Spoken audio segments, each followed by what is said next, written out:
Welcome to Pleasure Uprising. I'm Dr. Laura Juergens, intimacy coach, somatic practitioner, and your guide to getting out of your head and into your body, your desire, and your real capacity for connection.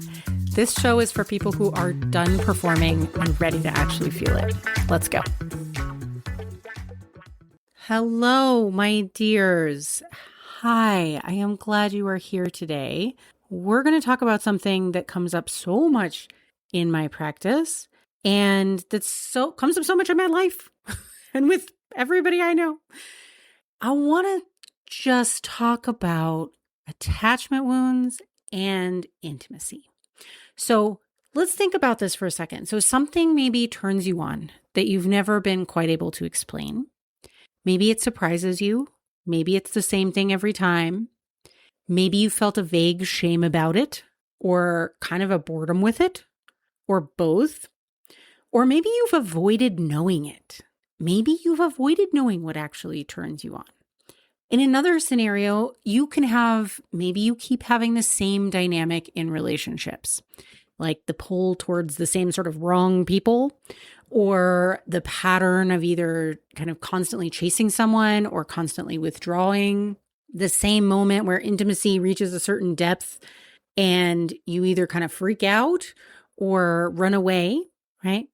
And you may have already heard of attachment styles. Maybe you've taken a quiz, maybe you've read a book, maybe you've quote unquote diagnosed.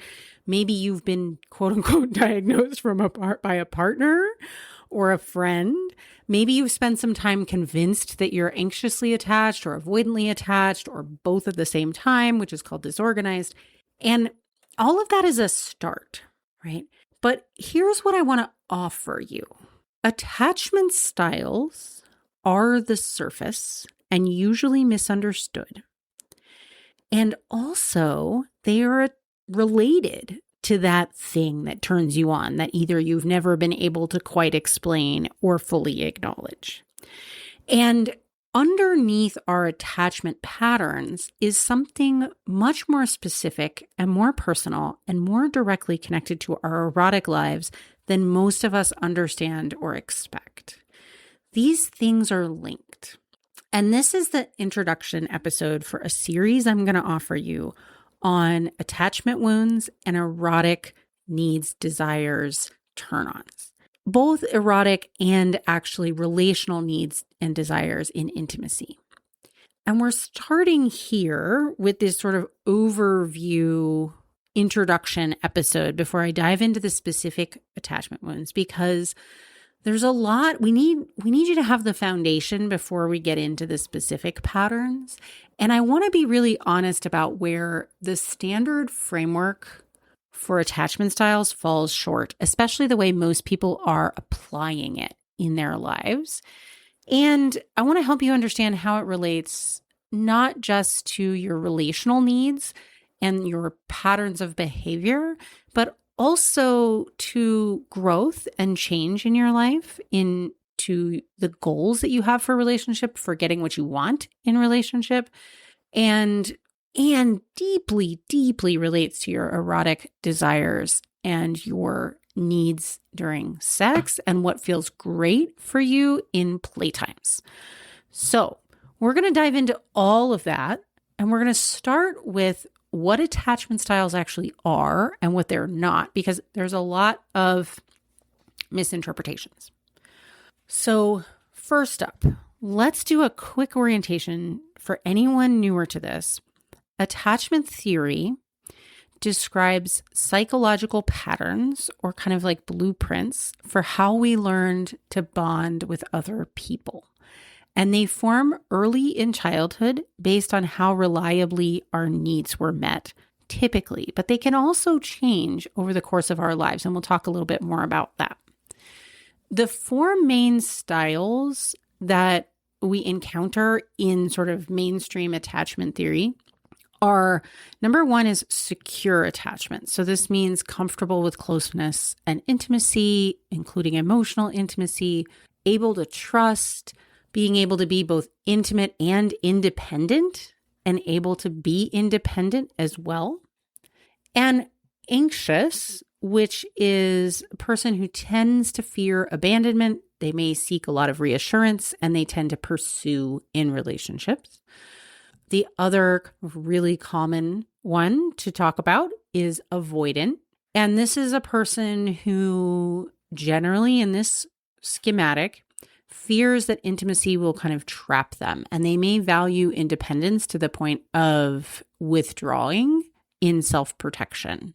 Then there is disorganized, and this is someone who craves connection and also fears it at the same time. And this is often connected to early experiences where the caregiver was both a source of safety and a source of threat. And disorganized is kind of anxious plus avoidant, and they kind of can swing back and forth. Now, look, these 4 categories are genuinely useful as a starting point. They can give you an understanding of some patterns that you may have seen and been living for years. They may help you understand behaviors of your own and your partner or your friends or other people you're in relationship with, your parents, your siblings. But I really want to encourage you to think of them less as diagnoses or boxes to put people in, including yourself, and more like settings on a mixing board. You can be higher in some areas and lower in others, and those settings are not fixed, nor are they consistent from one partner or relationship to another. So you can think of them as different songs are going to have different mixing board settings, right? And those are your different relationships. So the way that a lot of people are using this, attachment theory has gotten really mainstream, and people are applying it kind of almost like a personality test, which is really not correct and not accurate. And it can really box you in and make it feel, 1, super pathological, 2, as if you need to like manage this sort of life sentence kind of situation. And it's really not that. So let's talk about some limitations, because attachment styles are not personality traits. They are learned, context-dependent habits. They are habits. I want to say that again. Attachment styles are habits that you learned. You can learn them and unlearn them and shift and change and grow. You can become securely attached, I promise, because I did. If you ever see my results, like my parents, I am like massively avoidant and anxiously attached there. But my primary relationships, my deep friendships are all like I'm absolutely securely attached. And I learned that with consistent support and the right work. I learned it. You can too. A secure person can actually become anxiously attached after a really devastating relationship. And an anxious person can become substantially more secure, like fully securely attached with consistent support and the right work. A person can also be avoidant under certain circumstances. Like when you talk to somebody a particular way, it can bring out their avoidant, but they can also become secure if that communication style changes. And these patterns, they're formed in relationship, so they can change in relationship. So I really want you to understand that none of it is a life sentence. And critically, your attachment style with one person is not your attachment style with everyone. You can be avoidant with a partner who is emotionally unavailable, or you can be avoidant with a partner who is extremely clingy, and function securely with a close friend who shows up consistently and respects your boundaries and your autonomy. Your nervous system is responding to very specific conditions of each relationship.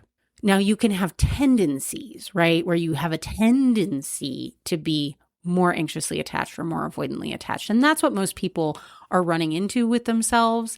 And that is really it is valuable and worth understanding and noticing. But there's a lot of things that can change your attachment response: the other person's emotional availability, their communication style, the felt level of safety and autonomy in the dynamic, and also, really critically, how much you have learned to manage your own tendencies and have secure attachment with yourself. Secure attachment with yourself is the foundation of secure attachment with other people.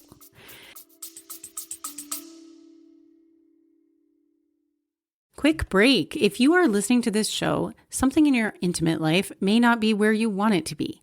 And if you've been trying to think or talk your way through it and it's not quite working, that's not a you problem.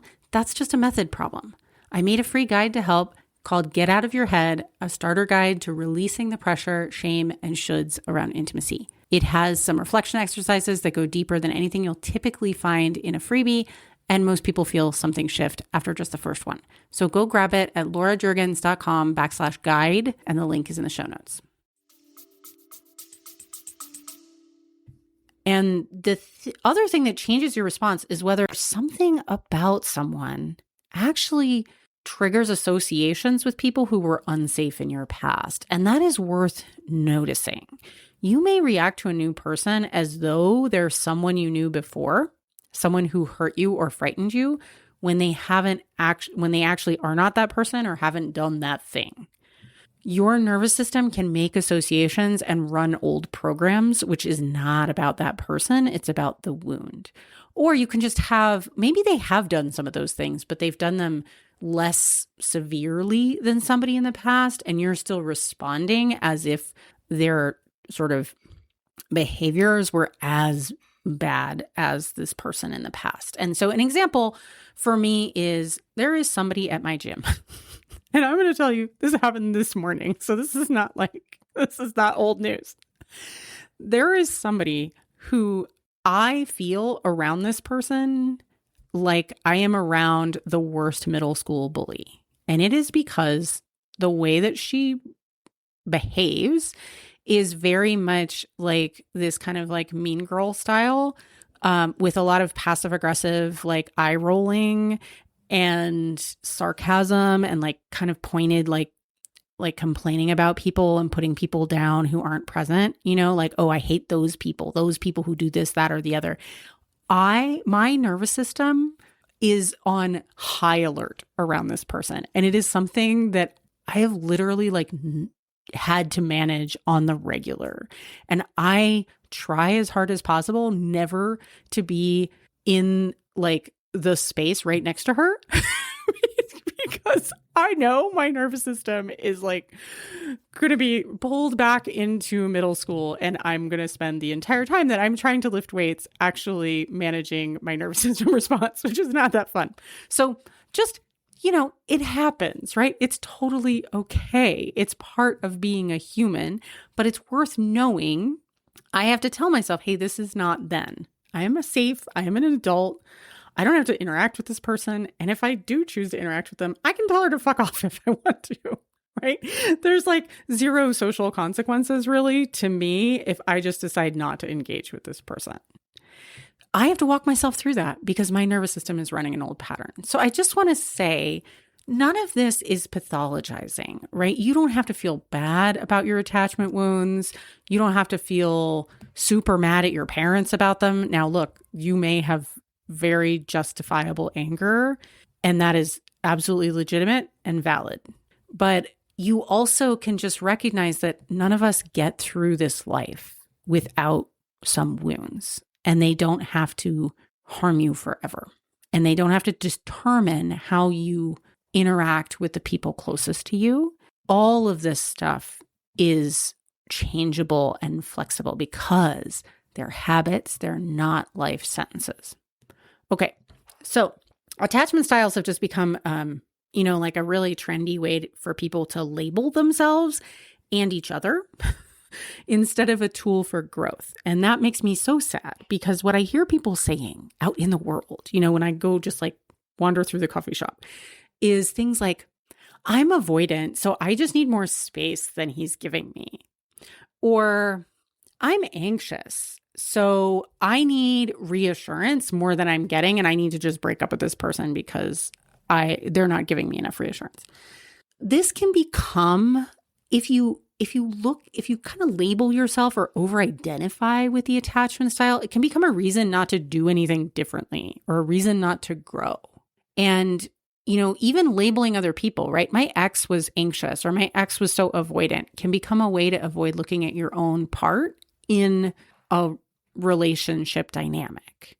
And diagnosing your partner's attachment style while it can be very tempting and very satisfying to our own ego, is rarely as useful as looking at the dynamic that the two of you created together, especially if you don't want to just repeat it.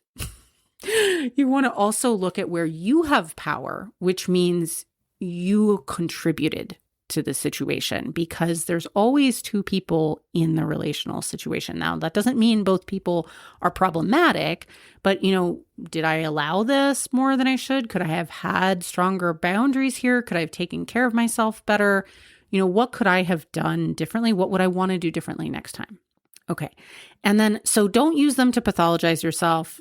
Don't label yourself or your partner with attachment styles, even if it's useful to kind of have a general sense of your own patterns.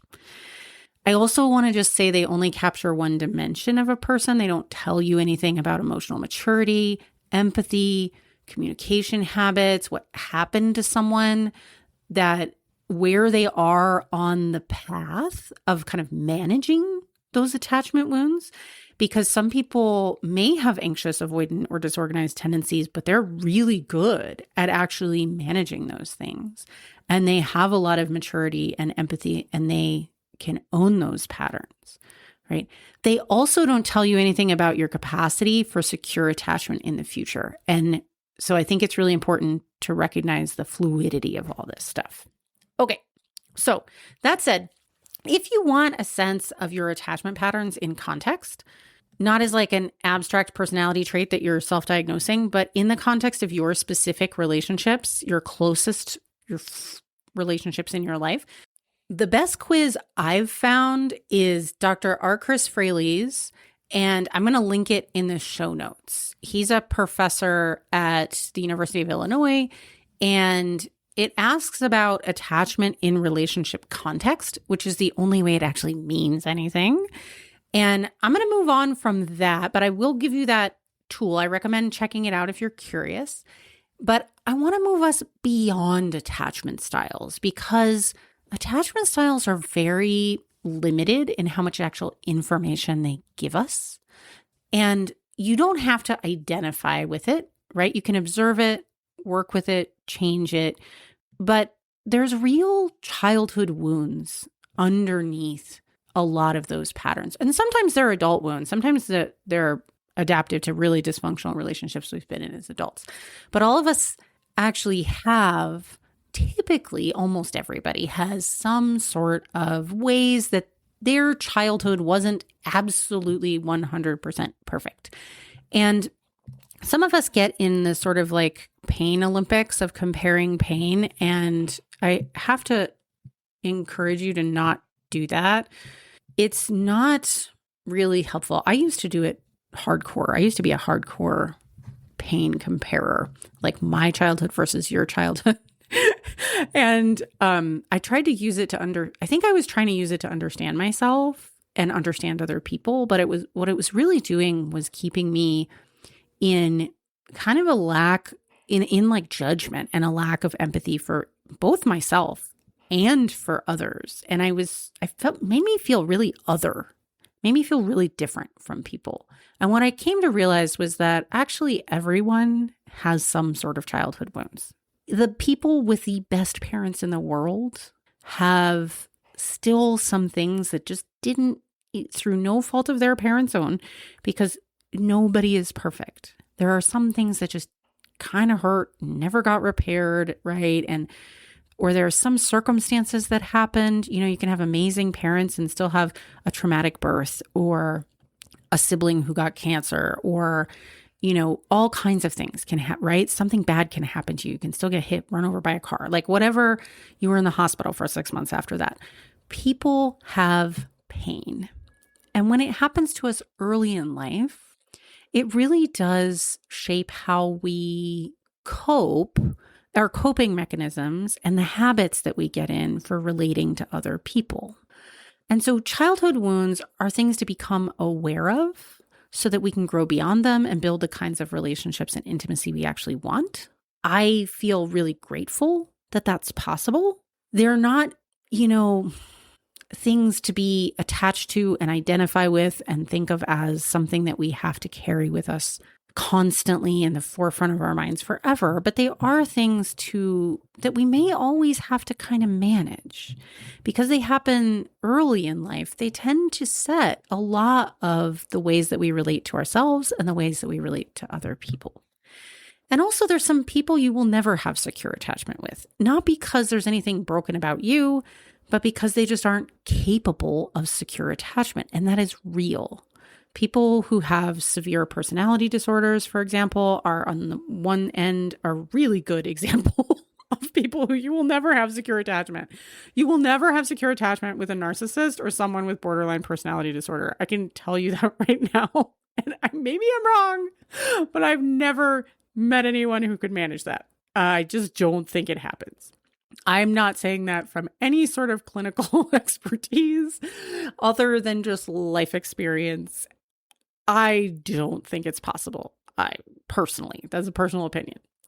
But the more you build secure patterns within yourself and with people who are capable of genuinely reciprocating that secure attachment, those patterns, those skills, and those behaviors, because at the end of the day, secure attachment is really about new habits. It's about behaviors.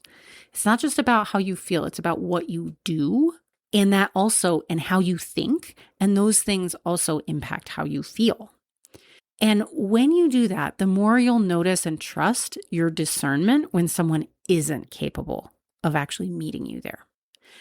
And in my practice, a lot of what we work on with intimacy are the specific skills that underlie secure attachment and that help soothe our core childhood wounds. They are learnable. They are not reserved for people who had perfect childhoods, but remember that there's pretty much no one who had it completely perfect.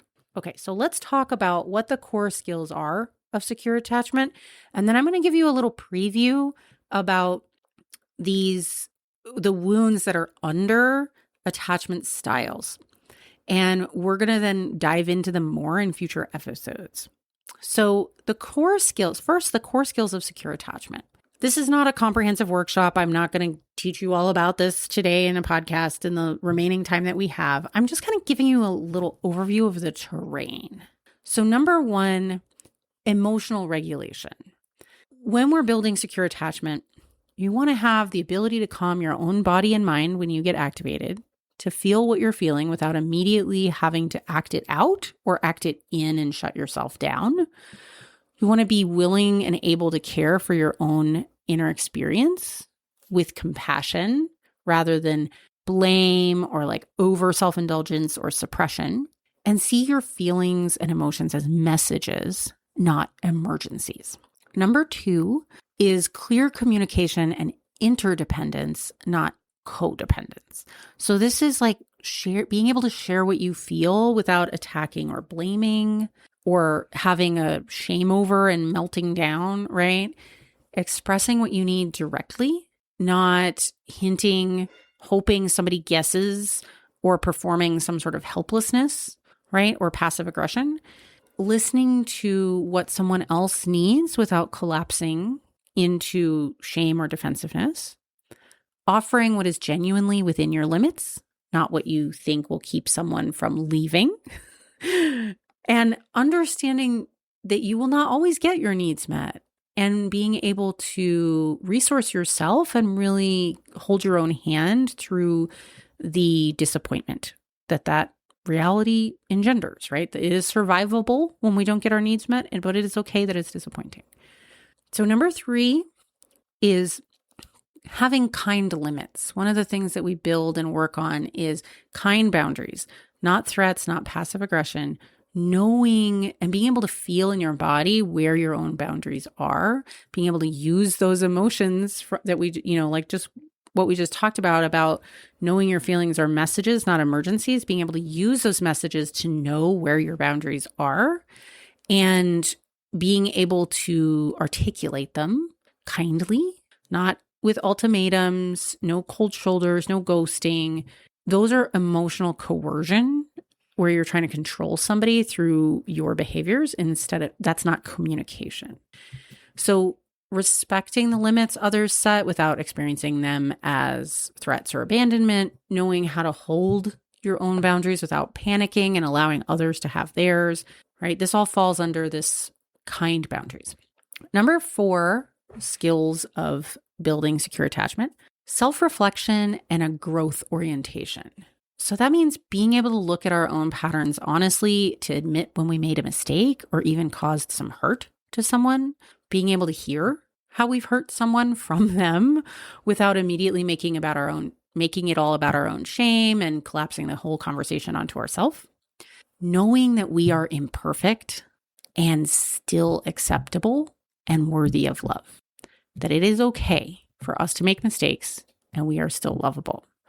All right. And then the last one in the sort of skills of building secure attachment is comfort with both closeness and distance, intimacy and space. So this means being able to genuinely be intimate and close with someone and trust them, and also being able to be genuinely able to be alone and be with yourself without one having to threaten the other. The other thing, not panicking, right, when our partner needs distance, and not abandoning yourself when they need closeness, right? Respecting your needs and their needs and negotiating through that. Being able to share vulnerably and receive someone else's vulnerability. And trust that the connection can hold even when you're not in contact. These are things that really show that we can be close and we can have distance, and we can be close with ourselves. We can be comfortable with ourselves and with someone else. So those are that's just kind of an overview of the landscape of what building secure attachment looks like. And you'll notice that those are skills. Those are learnable behaviors and ways of being, which is really good news. Really good news. Yay. For all of us who had really difficult experiences in life. Congratulations. They are not a life sentence. And you can go from having very dysfunctional relational dynamics like me, where you have no idea how to do any of that, to actually learning all of it step by step. Yay. It was the best news. It is so satisfying. So wonderful. So this is how we build secure attachment. But what I want to say is that I want to expand what you're working with, because attachment styles do not capture the full picture. Attachment styles tell you something real and useful, but they describe the surface habit patterns, anxious, avoidant, secure, disorganized, whatever, without necessarily telling you what specific early wounds are running underneath them and how they relate to intimacy. Because it's more than just needing reassurance or space. Real developmental wounds, so childhood wounds, have entire constellations of coping mechanisms around them, and we really needed those. They served us well in the past, but they may be in our way now in adult relationships. And to be honest, they may also actually be pleasurable to play with in other ways in our erotic life. And both of those things can be true. We can play with some of the desires that we have because they are shaped by a lot of our childhood wounds. And we're going to dig into that a little bit more today and in the remaining time we have, and then in the next series when we talk about all the specific wounds. But let's dig into this, right? Because two people who both we would say are anxiously attached can have completely different developmental wounds driving that pattern. One might have a deep safety wound. The world never felt safe. And anxiety is how the nervous system has coped with that, is by kind of constantly scanning for what could happen and worrying about it, and then trying to control and manage the environment through that worry and anticipation of disaster. Another person might actually have a dependency wound where their needs were never reliably met, and anxiety is specifically about whether this particular person is going to show up to meet my needs. And so we can have the same label with different roots and different implications for intimacy, different implications for our specific relationships and our eroticism and our erotic needs. And understanding more deeply the sort of wounds underneath can give you much more to work with than this sort of style label does. It actually will tell you, if you understand what the developmental wounds are, what the body's reaching for, what the psyche, what the heart is reaching for. And that is the part that tends to surprise people. And it also can tell us what this person tends to crave in their erotic space and why, and help people de-shame it and understand it is actually just part of something that is an attempt at healing and can be very healing in the erotic space. And that's wonderful. The same nervous system adaptations that shaped our attachment patterns actually do shape our turn-ons. And the same unmet needs that generated anxious or avoidant patterns are actually written into our erotic imaginations. So we're going to talk about, in this series, we're going to talk a lot about how early childhood wounds become erotic desires. And I want to first really encourage you to listen to way back when, episode number 5 on psychological arousal and erotic emotions, to understand what I mean more deeply. I go into it in a bit more detail about what I mean about the 2 different pathways to get to erotic emotions and core desires. I'm going to go over them in brief here today, but I encourage you to listen to that episode because I think it's illuminating for a lot of people. So briefly, how our wounds become erotic emotions? So research and clinical work in this area, we have Jack Morin's work on what he called core erotic themes, the Somatica Institute, where I was trained, the core desires framework that was developed by Dr. Danielle Harrell and Celeste Hirschman at Somatica Institute. All of this work consistently shows that our deepest erotic desires are shaped by early unmet needs, attachment needs. They're not random. They're not cultural conditioning alone. They're specifically shaped by what we needed and didn't fully get as children. And there are 2 pathways that we see that this takes. One we call resolution. This is the Somatica terminology. And the other we call repetition with agency. So resolution is seeking in the erotic space the emotional experience that you missed, that you didn't get. So it could be unconditional love, being truly seen, being free and supported in your autonomy, right? All kinds of things. But this is whatever the wound was. The resolution pathway is like the opposite of that experience, the emotional experience that you craved and didn't get. The other pathway is called repetition with agency, and this one surprises people a lot. It is the desire to re-experience the challenging emotional experience that you did have, but with full choice and safety. And it can be profoundly healing, but a lot of people are worried about this one because it looks like on the outside, like negative, quote unquote, negative emotions, like you want to have something negative happen to you. But actually, this is not pathological at all. This is the desire to experience what was a scary emotion as a child in safety with agency as erotic play. So Somatica calls these core desires. I call them erotic emotions, the specific feelings that your erotic psychology system is actually seeking underneath whatever scenario, fantasy, or dynamic you're being drawn to. It's not the act. And a lot of times we don't actually even want to do the act in real life. It's the emotion that we're craving. And sometimes actually just running those things in fantasy gives us that emotion. And many of them we actually want to keep in fantasy because we wouldn't feel safe to play with them in real life. And that's okay too. So Morin called these core erotic themes. Somatica calls them core desires. I tend to call them erotic emotions. It's all the same deal. I like erotic emotions as a term because it reminds us all that what we're really craving is an emotional experience, not just a scenario, a position, a scene, a toy, a fantasy, right? The thing itself that we could do in real life, that's not what we're craving. We're craving the emotional experience. And so that's what this series is going to do. And I'm going to do 5 developmental wounds and how they play out specifically in eroticism and intimate relationships. We're going to identify the wound, name what's underneath the attachment behavior, and map how each one tends to shape our erotic imagination. And you may recognize yourself in one or several of them, and you can even have all of them. Not that many people in my experience have all of them, but some of us do. And it's totally okay to have more than one. Many times that is the case, right? And that's okay. And most people have some version of at least one of them in some way, shape, or form, but not necessarily everybody.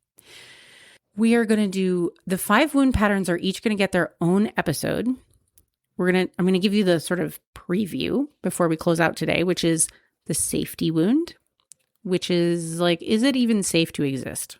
Is it safe to be in my body? Is it safe to be here at all? There's a dependency wound, which can go in a couple different directions, and it manifests as can be like, are my needs welcome or am I too much? Is needing pointless? Am I allowed to even have needs? Or will my needs ever be met? Right? And it tends to kind of go in 2 polar directions, and we'll talk about those. There's also a trust wound, which is like, is it safe to be vulnerable or will that be used against me? There's an autonomy wound. Can I be fully myself? Am I allowed to even be who I am and still be loved? And there's a worth wound. Am I loved for what I do for others, what I produce, what I earn, or can I just be loved for who I am unconditionally? And none of these, like I said, are mutually exclusive. I can promise you I carry more than one. Many, many other people do, and you can function fully and well and have a wonderful life with one or all of them. But each episode's going to dive into those, and none of them makes you broken or beyond reach. They just make you human. So to review from today, attachment styles are not a personality type. They are mutable and changeable, and you can learn secure attachment. There's specific behaviors and characteristics of thinking that go into secure attachment. And there's more going on underneath all these labels that's really worth understanding about the wounds that actually shape us and our needs and what we're trying to get. And when we know that, we actually have more ability to get those needs met, to care for ourselves through that, and to celebrate our own eroticism and our playfulness and in our connection with others. So I have an extra resource that I want to offer you that might be helpful. You'll hear it if you go back to that episode 5, you'll hear it in there. It's called The Wheel of Erotic Emotions, and it's a visual map of common erotic emotions. It's not exhaustive. There's other ones out there, but even just seeing them can help you triangulate where any that you might have that are missing from the list might be. But it's a visual map of common erotic emotions organized by kind of general category. And it's a useful companion for you as you try to understand your own erotic landscape. You can download it at laurajurgens.com/wheel. laurajurgens.com/wheel. And take a look, see what you think. Keep it handy, and I'll see you here next time. Hey, before you go, if you enjoyed this show, I want to invite you to check out one of my favorite things that I've ever created. It's a free guide called Get Out of Your Head, a starter guide to releasing the pressure, shame, and shoulds around intimacy. It has 4 reflection exercises that go deeper than anything you'll find in a typical freebie, and most people feel a shift just after part 1. So go grab it at laurajurgens.com/guide. The link is in the show notes. And if you're ready to find out what your specific path looks like, I'd love to talk to you. Booking info is also in the show notes, and I will see you here next week.